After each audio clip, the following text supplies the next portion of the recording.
tonight the topic before us is identity. Identity is about who you are, and that's really one of the most fundamental things that we have to answer in life. The question is kind of who is the self that we want to be? And each one of us has some sort of ideal self that we have in mind.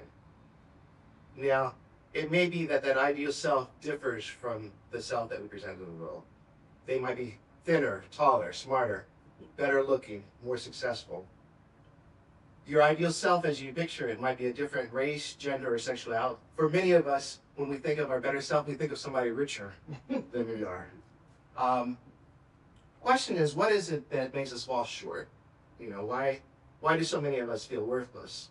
And the answer is really, a lot of it is that we live in a society that promotes feelings of worthlessness. It's well known that social media is directly connected to depression. And part of that is because the selves that people present online have a gap with the realities that they live. And so for people who are constantly online, they're constantly being exposed to these manufactured selves that create a standard that makes a gap between what people want and what they have. It's also the case that we live in a consumerist culture. A consumerist culture is one that's built on people constantly acquiring more or spending more. And part of the way that that is promoted is that our society, and advertising in particular, makes us feel unhappy with how we are. So a lot of the products that get sold us every day and a lot of the standards we have come from advertising that tells us your teeth aren't white enough, your breath isn't fresh enough, your clothes aren't trendy enough. And so it's not accidental. No. It's not accidental. There's a lot of money that's being pumped out there with the purpose of making people unhappy and with the purpose of making people reject the self that they are. So what happens is a gap opens up between the self as we picture ourselves and the self as we find ourselves in everyday life. The French existentialist philosopher Sartre called these two things the existence and the essence.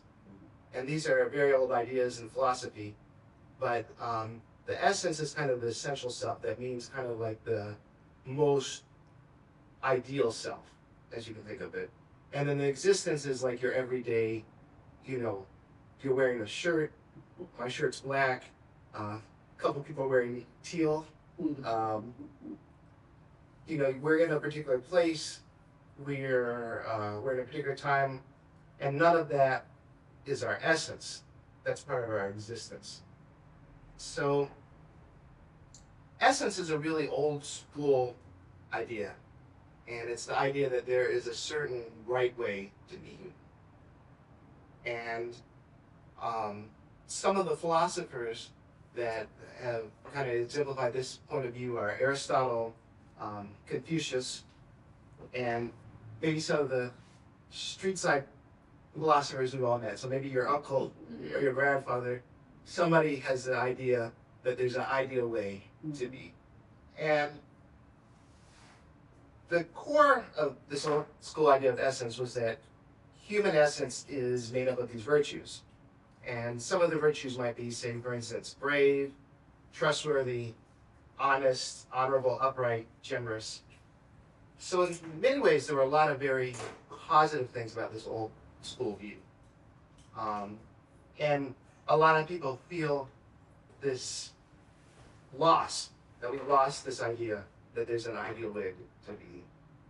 But there was also a dark side to that, because it was not a vision that had any room for individuality. Because if there's one right way to be human, then that means there's a lot of wrong ways. One of the things that comes with that is what we call existential freedom. And existential freedom is the idea that really traces back to Kierkegaard, who we talked about a few sessions ago, but it's the idea that no laws, no rules, no expectations, no traditions, none of those things determine your actions and your choices. That we have absolute freedom to make our choices no matter what the external circumstances are. And Sartre took this to the extreme, and he said that even if somebody has a gun to your head, you still have existential freedom. You can choose to make your choice and die. And even the person with the gun cannot take that existential freedom from you. The problem with that is that also comes along with existential responsibility. Because then you become absolutely responsible for everything in your life. And for Sartre, there was no excuses.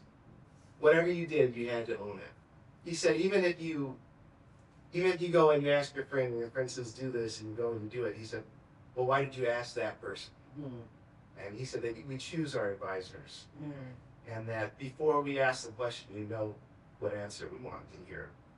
And the thing about the existential point of view is that it really, in some ways, it was very freeing and liberating for people. And it did help people transcend these roles that had been tying them down for so long. But it also led to a condition of despair for many people. Because it's very lonely to be existentially free. Because it's very hard to connect with other people when you're an absolute individual at all times. Those two pressures together, I think, kind of build up the world that we're living in today. We still have old school models of human virtue and human excellence, and those old school roles can be very liberating for people, but they can also be very, they can also create a state of bondage in people, and they can also be exploitative. One of the places that you really see upholding kind of this older view of the world is kind of in the more conservative parts of the culture. And you can see both, sometimes it's positive and it creates these strong communities, but a lot of times we see that it becomes negative and it creates a situation where people are oppressed and where people are exploited and people are not free. But we also see kind of the struggles of people wrestling with existential freedom. And I would say you see that more on the left. And you see people who are liberated but in despair because they have no guidance. They have no compass to look to. They have to make all their own decisions. When things go wrong, there's really nobody to turn to. One of the things that I think you see right now in kind of online male culture, what they call the manosphere. And you see what's often called toxic masculinity, men who are acting out the worst aspects of being a man. So men who are misogynistic, selfish, or violent, who don't have regard for other people. Why that's happening, I think, is because we're living in a time where there are very few positive role models for somebody to be a man. There's a feminist theorist, Susan Faludi. She wrote a book about men called Stiffed, which was a very eye-opening book for me. And one of the things she said about it is that in a world without male role models, men become misogynistic because their only concept of what it is to be a male is to reject what it is to be